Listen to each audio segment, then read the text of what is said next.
And welcome to today's news on Vanguard Life. My name is Damola Ogunshaki, and we commiserate with all Nigerians, particularly the people of Ijebu land, as we mourn two distinguished leaders, former Presidents Muhammadu Buhari and the Awujale of Ijebu land. May their souls find eternal peace, and thoughts and prayers with their families and those who mourn them. Now let's move straight to the front pages of the dailies, starting with Vanguard. Vanguard leading story says Obi Labour Party kicks as Aburi's faction visits Wiki. You can see that story on page 5. On page 25, pension managers fail in enlisting new contributors, result to poaching. Awujale of Ijebuland, Oba Adetona, dies at 91. NGE urges government media to prioritize national security and responsible reporting. You can see that story on page 5 of Vanguard newspaper. Away from there, we'll move to the Punch, and the Punch story here says Nigeria is a United States export supplement by $527 million amid rising trade tensions, 2 months after Trump's 10% tariff move. Nigeria exports suffer sharp decline. You can see that on page 31. And on page 9, 2027, APC plots a major NWC shake-up ahead of December convention. On page 6, 9 states delay teacher 70,000 naira minimum wage. Away from there, we move to the Guardian. The Guardian's story here on page 3, we have 2027. Presidency may use court to score 2 ADC Mark ones. Contractors to shut down FCT roads in protest against indebtedness.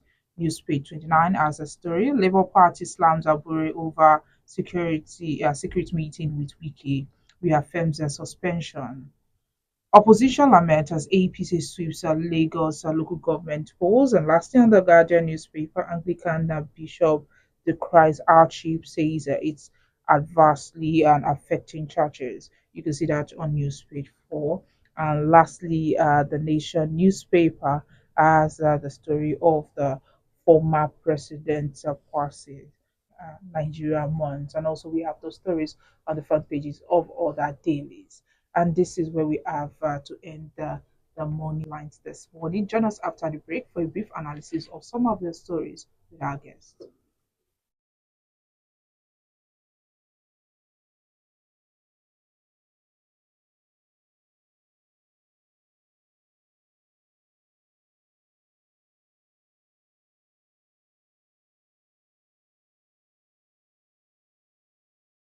Welcome back. If you're just joining me, this is today the news on Vaga Life. My name is Damlola Ogunshaki, and joining me to analyze some of the stories on the front pages of the dailies this morning is Mr. Ali Mohammed, the CEO of Magnet Communications, former editor of Daily Times on Concord newspaper. Good morning, Mr. Ali. Morning, Damilola. How are you? Very fine, thank you. And let's talk about the former president, Muhammadu Buhari. Yesterday, he died in a London hospital after battling an undisclosed illness. He was 82. What do you have to say about the former president of Nigeria? Let me um, condole with all Nigerians on the death of General Muhammadu Buhari. He has come and he has played his roles as two-time president, civilian president of Nigeria, and as a military leader in this country. How well he performed in the roles that he played depends on individual assessment.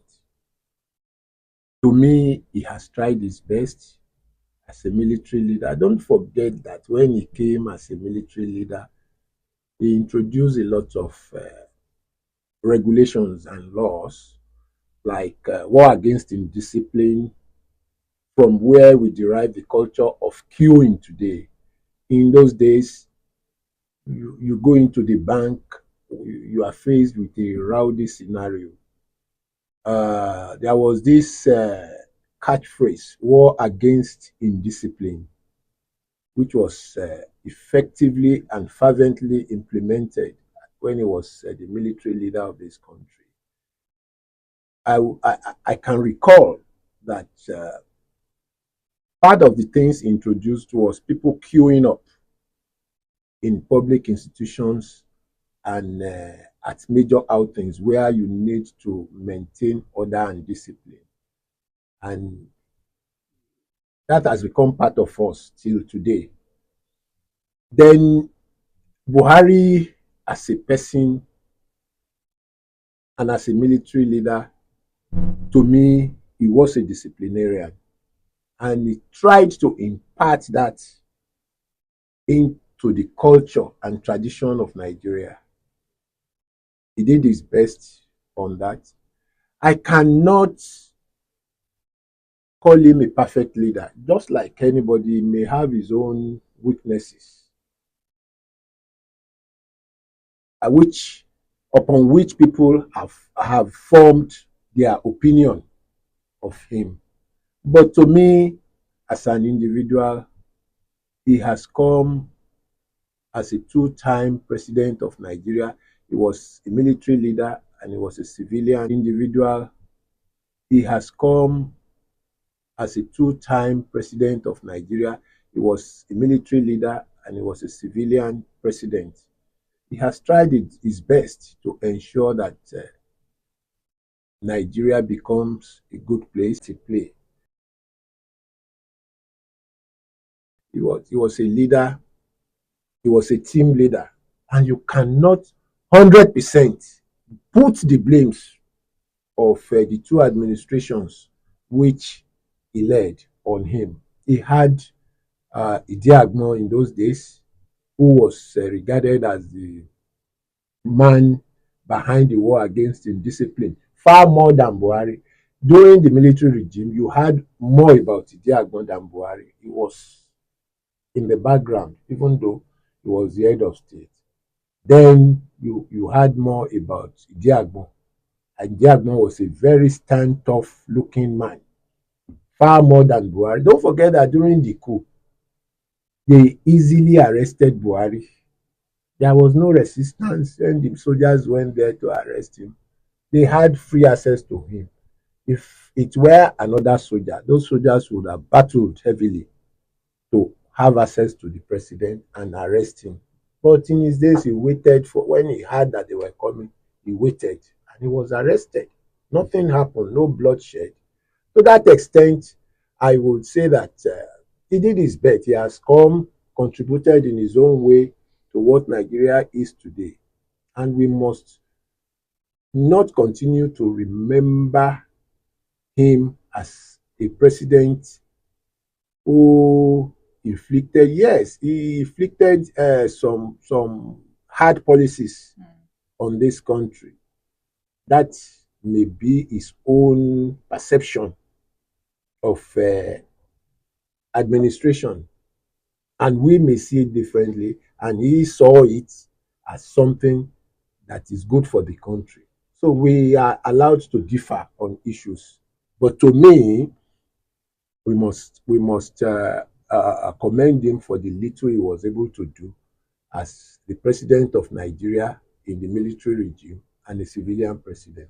Well, President Tinubu has declared 7 days of national mourning with flags at half-mast. So, how significant is this official show of respect? It is significant. He was a president of Nigeria, a military president, and a civilian president, and you can't do anything lesser than what Tinubu has done for a man of his, a man who has achieved that kind of feat in the polity of this country. So it is in order that the flags will fly in half-mast for 7 days, and the kind of honor I learned top government officials are moving towards his state, Niger State now, preparatory to his burial by 4 p.m. today.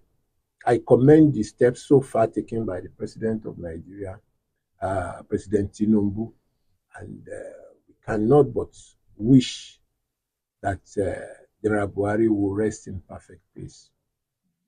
All right. The NSAS crackdown, social media ban, and persistent Boko Haram violence that has left indelible marks. How will this event shape his historical reputation and affect future governance benchmark? Unfortunately, people are attributing Boko Haram to Buhari, it may have the issue of Boko Haram was treated with a lot of levity, which made people to have this feeling that he was behind Boko Haram activities. We during his administration, don't forget that he bought 212 Super Tucanos, which was meant to fight against terrorism then. And unfortunately, his administration didn't take advantage of those Super Tucanos that he bought in the fight against terrorism. It is the current government that is deploying those Super Tucanos to fight in the northern region today. Um, like I said, you can't 100% attribute the issue of Boko Haram to him. I can only blame him for not taking appropriate actions in the sense that going all out to fight Boko Haram. And that is why people think that he was being sentimental as an Hausa man fighting fellow Hausa men. You understand? So the issue of him not being able to fight Boko Haram to the best of his ability gave rise to the rumors that he was behind Boko Haram. No president will sit in office and be in alignment with people that want to frustrate his administration. It's like spiting yourself. It's like shooting at yourself. So the issue of Boko Haram, yes, they are all northerners. Boko Haram members are northerners. Buhari is from the north. People said he was sentimental. You can't totally write it off. He was sentimental in the handling of Boko Haram, but it doesn't mean that he was the one behind Boko Haram. I wouldn't agree with that. Nobody will be president and still be fighting his own administration. Is that possible? You can't be president of a country and be fighting your administration. He may have been facing or he may have faced factors and activities that were higher than the strength of the administration in those days, in those heydays of different and callous operation of Boko Haram people. But it doesn't mean that he supported them. No, I won't agree with that point. Well, there's a mixed, public response, to his death. That mourning in some quarters, while muted, disillusionist in others. So, how is this Buhari's passing expose a generational divide, especially between the older Nigerians and the younger Nigerians who led a lot of protests? It depends to the perception, individual perception of the person that Buhari was. Some people see him as a religionist. Some people see him as callous. Some people see him as somebody who is inhuman. But I see him as a man who, when when he means to do something, he would go all out to do that. From my experience as a young man that was growing up in those days when his administration, his military administration with Diagbon was in place, they introduced a lot of things that are still with us today. War against indiscipline, we are still fighting that war today. Unfortunately, I doubt if we are winning it. But some of the ones that we have sustained is the culture of queuing at public places. Buhari started that, and his alter ego, Idiagbon, was the one that was all out to implement the policies of the government far more than Buhari. Buhari was behind, and Idiagbon was the main focus of the administration. So don't forget that it was when Idiagbon traveled for Hajj that the government of Buhari was toppled. People believe that if Idiagbon was around, no army, no military regime would have toppled the Buhari administration. People saw Idiagmo as a tough man behind Buhari, that Buhari was just there, he was laid, he was somebody that was just behind, and Idiagmo was the main leader during the military era then. But when he came back as a civilian leader, I think he improved far more than when he was a military leader. He participated actively in governance. Though a civilian government, he participated actively, and he became a factor, a political factor to reckon with in Nigeria till he died. Don't forget that till he died, he had his voice in the political circles, in the military circles, and in the society too. So whatever anybody may say about him, Buhari tried in his own little way. I differ from this total condemnation of the man. No, I wouldn't agree with that. Don't forget that Buhari was a military leader. He was not trained in the economic aspect of governance. He had people in charge of that aspect of governance. And those people came up with policies that shaped its administration. It may not be favorable to the people, but they tried their best. It was during his regime that we paid a lot of the loans that Nigerian foreign loans that Nigerian had then. He made some payments, and then we became a relatively relaxed country in terms of being a debtor that we used to be. Buhari, as a leader, was disciplined. He was uh, he ensured that those who worked with him did not do anything that tainted his name throughout his tenure. So to that extent, he contributed to ensuring some level of stability in the political administration of this country. So I don't support those. I have read a lot of things online, people attributing all sorts of lies to him. You don't abuse the dead. You say exactly the things that you ought to say about the dead. Don't put all the blames of his administrations on him. He had people working with him. He was not the only person working at that time. He had ministers, he had board members, he had chairmen. What happened to all these people? Who are not talking about, because he was the head, and that is why he's carrying this load of blames that he has done this. Even the money that other people stole, people will say it was Buhari that stole it. But the truth of the matter is that he was a team leader, and he took responsibility for everything that happened as the president of Nigeria then. So, but personally, he was a highly disciplined human being.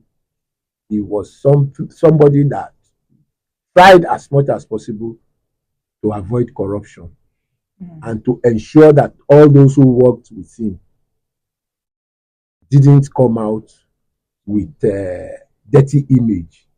But there was no way he could have done that and succeed 100%. We still had issues that had to do with corruption when he was president of Nigeria, especially as a civilian president.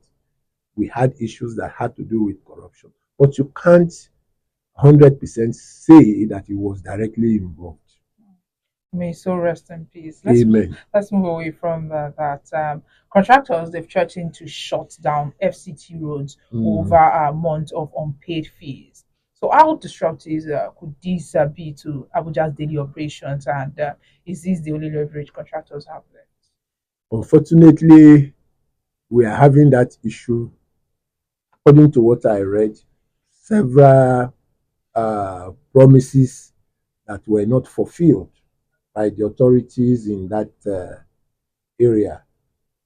I think we should avoid things that will give this country a bad name. If contractors have worked for a government, those contractors deserve their payment. Before you come call contractors to come and take jobs, you should have the funds that you are to pay for whatever they have done.